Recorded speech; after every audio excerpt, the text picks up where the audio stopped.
തട്ടിപ്പുകാരെ കൊണ്ട് ഒരു രക്ഷയില്ലാതായിരിക്കുകയാണ്. നിങ്ങളെല്ലാവരും നിർബന്ധമായി കണ്ടിരിക്കേണ്ട ഒരു ഡോക്യുമെൻ്ററിയാണ് ഇനി ഞാൻ നിങ്ങൾക്ക് വേണ്ടിയിട്ട് കാണിച്ചു തരാൻ ഉദ്ദേശിക്കുന്നത്.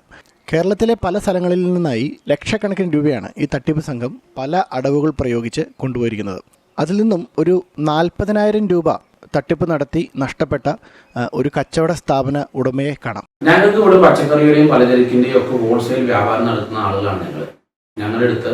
ഈ ഇലക്ഷൻ സമയത്തും അല്ലാത്ത സമയത്തും ഒക്കെ മൂന്നാറിൽ പട്ടാളക്കാരുടെ ക്യാമ്പുകൾ നടക്കുമ്പോൾ പല വ്യഞ്ജനങ്ങളാണെങ്കിലും പച്ചക്കറികളാണെങ്കിലും ഞങ്ങളുടെ ഷോപ്പിൽ നിന്ന് വാങ്ങാറുണ്ട്. അപ്പൊ അതുകൊണ്ട് തന്നെയാണ് ഈ പട്ടാളക്കാർ എന്ന് പറഞ്ഞപ്പോൾ ഞങ്ങൾക്ക് പെട്ടെന്ന് സംശയം തോന്നിയില്ല. ഇവർ പട്ടാള യൂണിഫോമിലായിരുന്നു. വാട്സപ്പ് കോൾ ചെയ്തു, പട്ടാള യൂണിഫോമിൽ ഇരിക്കുന്നു. അതുപോലെ ഇവരുടെ I D card, pan card, അവരുടെ പട്ടാളത്തിലെ കാർഡ് അടക്കമുള്ള എല്ലാം തന്ന് നമ്മളെ വിശ്വസിച്ചു എന്നുള്ളതാണ്. അത് വിശ്വസിച്ചു പോയി, പറ്റിപ്പോയി. നമുക്ക് ഇനിയും ആൾ പറ്റാതിരിക്കട്ടെ, അതുകൊണ്ടാണ് പറയുന്നത്. അപ്പോൾ അവർ നമുക്ക് പച്ചക്കറിയുടെ ലിസ്റ്റ് ഇട്ട് തന്നു. ഞങ്ങളെ പച്ചക്കറി പാക്ക് ചെയ്ത് വെച്ചു. പച്ചക്കറി പാക്ക് ചെയ്ത് വെച്ചപ്പോൾ ഇവർ പറഞ്ഞു, ഉച്ച കഴിഞ്ഞ് നമ്മുടെ വണ്ടി പട്ടാള വണ്ടി വരുമ്പോൾ കയറ്റി വിട്ടേ, നിങ്ങളുടെ ബില്ല് സെറ്റിൽ ചെയ്യാം, ബില്ല് വാട്സപ്പ് ചെയ്യാൻ പറഞ്ഞു. ബില്ല് വാട്സപ്പ് ചെയ്തു. ബില്ല് വാട്സപ്പ് ചെയ്ത് കഴിഞ്ഞപ്പോൾ അവർ നമ്മുടെ അടുത്ത് ഇത് പെട്ടെന്ന് നിങ്ങളുടെ അക്കൗണ്ട് നമ്പർ ചോദിച്ചു. അക്കൗണ്ട് നമ്പർ നമ്മുടെ പണിക്കാരനാണ്, നമ്മുടെ മാനേജറാണ് കൊടുത്തത്. നമ്മൾ ചോദിച്ചിട്ടാണ് ചെയ്തത്. നമ്പർ കൊടുത്തു. ഇപ്പൊ നമ്പർ കൊടുത്തപ്പോൾ ഇവര് നമുക്ക് പറ്റിയ അബദ്ധം എന്നുള്ളത് ATM കാർഡ് ചോദിച്ചു. ATM കാർഡ് നമ്മൾ ഫോട്ടോ ഇട്ട് കൊടുത്തപ്പോൾ അവരതിൻ്റെ നമ്മുടെ OTP നമ്പർ നമ്മുടെ മാനേജർ അബദ്ധത്തിൽ പറഞ്ഞു കൊടുക്കാനിടയായി. അപ്പോൾ അവർ 40,000 രൂപയോളം നമ്മുടെ അക്കൗണ്ടിൽ വലിച്ചു. ഇത് കബളിക്കപ്പെട്ടു എന്ന് തിരിച്ചറിഞ്ഞ ആ നിമിഷത്തിൽ 10 മിനിറ്റിനുള്ളിൽ ഞങ്ങൾ ബാങ്ക് അധികൃതരുമായി ബന്ധപ്പെട്ട് പോലീസിന്റെ സൈബർ സെല്ലുമായി ബന്ധപ്പെട്ട് ഞങ്ങൾ ആ അക്കൗണ്ട് ബ്ലോക്ക് ചെയ്തിരുന്നു. പക്ഷെ അതുകൊണ്ട് കാര്യമുണ്ടായില്ല. പണം ഞങ്ങളുടെ അക്കൗണ്ടിൽ നിന്ന് വലിച്ചു പോയിട്ടുണ്ട്. അന്ന് ഞങ്ങളിത് ഞങ്ങൾ ഒളിച്ചു വെച്ചിരുന്നെങ്കിൽ വീണ്ടും ആളുകൾ പറ്റിക്കപ്പെട്ടാണ്. പക്ഷെ സെയിം അവസ്ഥയിൽ തന്നെ അമ്പഴച്ചാലിൽ അമൽ എന്ന് പറയുന്ന പച്ചക്കറി കച്ചവടക്കാരനെ വിളിക്കുകയും അദ്ദേഹം മൂന്നാറിലെ പച്ചക്കറി ഹോൾസെയിൽ കടയിൽ പോയി പച്ചക്കറിക്ക് അമിതമായി ഓർഡർ കൊടുത്തപ്പോൾ പച്ചക്കറിക്കാരൻ ചോദിച്ചപ്പോൾ പട്ടാളക്കാർക്കുള്ള ഓർഡറാണ്. അപ്പൊ അദ്ദേഹം പറഞ്ഞു ഇങ്ങനെ അടിമാലിൽ പറ്റിക്കപ്പെട്ടെന്ന് പറയുകയും ഞങ്ങളിത് ഒളിച്ചു വെക്കാതെ പൊതുജനങ്ങളുടെ മുന്നിൽ അറിയിക്കുന്നത് ഞങ്ങൾക്ക് അതിനകത്തൊരു നാണക്കേട് വിചാരിച്ചിട്ടല്ല. നാണക്കേടുണ്ട്, അതൊന്നും പ്രശ്നമല്ല. ഇനിയും പാവപ്പെട്ട ആളുകൾ ഈ കോവിഡിന്റെ സമയത്ത് ഇതുപോലെ പ്രതിസന്ധി അനുഭവിക്കുന്ന ചെറുകിട കച്ചവടക്കാരടക്കം ഇതുപോലുള്ള കാര്യങ്ങളിൽ പെട്ടുപോയാൽ ഒരുപാട് ബുദ്ധിമുട്ട് അനുഭവിക്കും. എന്താണ് ഞങ്ങൾക്ക് പറ്റി. ഓൺലൈൻ രീതിയിൽ വളരെയധികം തട്ടിപ്പുകൾ ഇപ്പോൾ ഈ കാലഘട്ടത്തിലുണ്ട്. ജാർഖണ്ഡ് കേന്ദ്രീകരിച്ചാണെന്നാണ് പുതിയ റിപ്പോർട്ട് കിട്ടുന്നത്. ഇവർ പിടിക്കാനുള്ള സംവിധാനം ഇല്ലല്ലോ. അപ്പൊ നമ്മളെല്ലാവരും കുറച്ചും കൂടെ അലർട്ടായിട്ടിരിക്കുക. ഇതുപോലത്തെ തട്ടിപ്പ് സംഘങ്ങൾ ഇറങ്ങിയിട്ടുണ്ട്.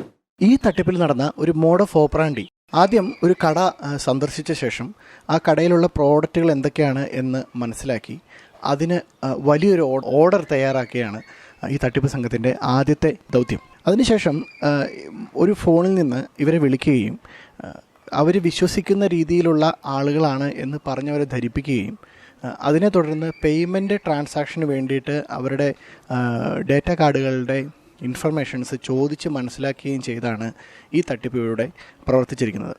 ഇനിയുള്ള കാര്യങ്ങളാണ് പ്രത്യേകം ശ്രദ്ധിക്കേണ്ടത്. കാരണം ഈ സാഹചര്യത്തിൽ എങ്ങനെ ഈ കടക്കാരെ വിശ്വസനീയമായ രീതിയിൽ ഇത് തട്ടിപ്പിലോട്ട് കൊണ്ടുവന്നു എന്നുള്ളതാണ് നമ്മൾ ശ്രദ്ധിക്കേണ്ടത്. ഇവിടെ ഇവർ ഉപയോഗിച്ചിരിക്കുന്നത് പട്ടാളക്കാരെയാണ്. സാധാരണ ഇത്തരം തട്ടിപ്പുകാരുടെ പ്രധാന വേട്ടാമൃഗം പട്ടാളക്കാർ തന്നെയാണ്. ആർമി ഓഫീസേഴ്സ് എന്നൊക്കെ പറയുമ്പോൾ നമ്മൾ കേരളത്തിലുള്ള ആളുകൾക്ക് അവരോടുള്ള ബഹുമാനം കാരണം ഓട്ടോമാറ്റിക്കലി അവർ പറയുന്നത് നമ്മൾ വിശ്വസിക്കാൻ തുടങ്ങും. ഇവിടെ എങ്ങനെയാണ് ഈ കച്ചവട സ്ഥാപന ഉടമയെ ഇവർക്ക് വിശ്വസിപ്പിക്കാൻ സാധിച്ചത് എന്നുള്ളതും വളരെ പ്രധാനപ്പെട്ട കാര്യമാണ്. ഇവരുപയോഗിച്ചിരിക്കുന്നത് ഒരു പട്ടാളക്കാരൻ്റെ വേഷമാണ്. പട്ടാളക്കാരെന്ന് പറയുമ്പോൾ നമ്മൾ ഓട്ടോമാറ്റിക്കലി കേരളത്തിലുള്ള ആളുകൾ അത് വിശ്വസിക്കും. അവരോടുള്ള ബഹുമാനാർത്ഥം നമ്മൾ കൂടുതൽ അങ്ങോട്ട് ചോദ്യങ്ങൾ ചോദിക്കില്ല. അതേസമയം ഹിന്ദിയിൽ സംസാരിക്കാനുള്ള ഒരു പെർമിഷൻ കൂടിയാണ് പട്ടാളക്കാരൻ എന്ന് പറയുമ്പോൾ. അപ്പോൾ ഈ മൂന്നാർ എന്ന് പറയുന്ന ഏരിയയിൽ തട്ടിപ്പ് നടന്നത് അടിമാലിയിലാണ്. മൂന്നാർ എന്ന് പറയുന്ന ഏരിയയിൽ പട്ടാളക്കാരുടെ ക്യാമ്പുകൾ വരാറുണ്ട്, കോമൺ ആയിട്ട് വരുന്നതാണ്. അത് അറിഞ്ഞു വെച്ചുകൊണ്ട് മൂന്നാർ ഏരിയയിലെ പട്ടാളക്കാരുടെ ക്യാമ്പിൽ നിന്നാണ് വിളിക്കുന്നത് എന്ന് പറഞ്ഞ് സാധനങ്ങൾക്ക് ഓർഡർ കൊടുക്കുകയാണ് ചെയ്തിട്ടുണ്ടായത്. ഇവിടെ ഒരുപാട് കടകളിൽ ഓർഡർ കൊടുത്തിട്ടുണ്ടായിരുന്നു. ചില കടകളിൽ 50 കേക്കൊക്കെ ഓർഡർ കൊടുത്ത് അവരത് ഉണ്ടാക്കി വെച്ചിട്ടുണ്ടായിരുന്നു. അങ്ങനെ പലതരത്തിലുള്ള കടകളിലേക്ക് വിളിച്ച് ഓർഡറുകൾ കൊടുക്കുകയാണ്. ഒരിക്കലും കുറ്റം പറയാൻ പറ്റത്തില്ല. കാരണം കോമൺ ആയിട്ട് ആര് വിളിച്ച് നമ്മുടെ സ്ഥാപനത്തിലേക്ക് വിളിച്ചൊരു ഓർഡർ പറഞ്ഞാൽ നമ്മളത് ഓക്കെ എന്ന് പറഞ്ഞത് ചെയ്തു വെക്കും, അല്ലെങ്കിൽ എടുത്ത് പാക്ക് ചെയ്ത് വെക്കും. ഇങ്ങനെ ചെയ്തതിന് ശേഷം ഇവർ പട്ടാളത്തിൽ നിന്നായതുകൊണ്ട് ഫണ്ട് ട്രാൻസ്ഫർ ചെയ്യാനായിട്ട് അതിൻ്റെ കുറച്ച് ഫോർമാലിറ്റീസ് ഉണ്ട് എന്ന് പറഞ്ഞ് അവരുടെ ATM കാർഡ് അതിൻ്റെ ഡീറ്റെയിൽസ് വാങ്ങുകയും പിന്ന് വന്നപ്പോൾ ആ പിന്ന് ചോദിച്ചു വാങ്ങുകയും ചെയ്തു. ആ ഒരു വിശ്വസനീയമായ സാഹചര്യങ്ങളിലൂടെ കടന്നു പോയതുകൊണ്ടാവാം ആ പിന്ന് നൽകുകയും ചെയ്തു. അപ്പോൾ ഇതായിരുന്നു ഇവിടുത്തെ മോഡ് ഓഫ് ഓപ്പറാൻഡി. ഇത് തന്നെയാണ് ഒരുപാട് സ്ഥലങ്ങളിൽ ഇവർ സ്വീകരിക്കുന്ന മോഡ് ഓഫ് ഓപ്പറാൻഡി. അപ്പം ഇത്തരം തട്ടിപ്പുകാർ കൈയഴിച്ച് വിട്ടിരിക്കുകയാണ്. കേരളത്തിൽ ഇഷ്ടം പോലെ നടക്കുന്നുണ്ട്. സെക്കൻഡ് ഹാൻഡ് സാധനങ്ങൾ വാങ്ങുന്ന വെബ്സൈറ്റുകളിൽ തട്ടിപ്പ് നടക്കുന്നുണ്ട്. കൊറിയർ അയച്ചു തരാം, ആ അയച്ചു തരുന്ന കൊറിയർ കാശ് മാത്രം ഇട്ടാൽ മതി എന്ന് പറഞ്ഞ് 2500 രൂപ ഇടാൻ പറഞ്ഞ് അങ്ങനെ തട്ടിപ്പ് നടത്തുന്നുണ്ട്. അതുപോലെ തന്നെ ഫസ്റ്റ് പ്രൈസ് അടിച്ചു പല സ്ഥാപനങ്ങളുടെ പേരിലും പല വെബ്സൈറ്റുകളുടെ പേരിലും നിങ്ങൾക്ക് 1ാം സമ്മാനം അടിച്ചു, 2ാം സമ്മാനം അടിച്ചു എന്ന് പറഞ്ഞ് മെസ്സേജ് വന്ന് തട്ടിപ്പ് നടത്തുന്നുണ്ടാവാം, കോളുകൾ വിളിച്ച് തട്ടിപ്പ് നടത്തുന്നുണ്ടാവാം. വളരെ വലിയൊരു ഡേറ്റ തന്നെയാണ് ഇവർ ശേഖരിച്ചുകൊണ്ട് പോയി ഇത്തരം തട്ടിപ്പുകൾക്കായിട്ട് ഉപയോഗിക്കുന്നത്. സൂക്ഷിക്കണം, വളരെയധികം സൂക്ഷിക്കണം. ഇത്തരത്തിലുള്ള ഒരു തട്ടിപ്പിലും വീഴാതിരിക്കാനായിട്ട് വളരെയധികം ശ്രദ്ധിക്കുക. ഈ വീഡിയോ കാണാത്തവരുണ്ടെങ്കിൽ അവർക്ക് വേണ്ടി ഷെയർ ചെയ്യുക. വീഡിയോ കാണാത്തവരോട് നിങ്ങൾ ഇത്തരത്തിലുള്ള തട്ടിപ്പുകളെക്കുറിച്ച് പറഞ്ഞ് മനസ്സിലാക്കി കൊടുക്കുക. ഇപ്പോഴും കേരളം ഇവരുടെ ഒരു വിളനിലം തന്നെയാണ്. അത് നമുക്ക് നിർത്തലാക്കേണ്ടത് വളരെ അത്യാവശ്യമാണ്. Thank you so much for watching me. നമ്മുടെ ബിസിനസ്സുമായി റിലേറ്റ് ചെയ്ത വീഡിയോകൾ കാണുവാനായിട്ട് ആനന്ദ് പോൾ എന്ന് പറയുന്ന യൂട്യൂബ് ചാനൽ സന്ദർശിക്കുക, അല്ലെങ്കിൽ ആനന്ദ് പോൾ എന്ന് പറയുന്ന ഫേസ്ബുക്ക് ചാനൽ സന്ദർശിക്കുക.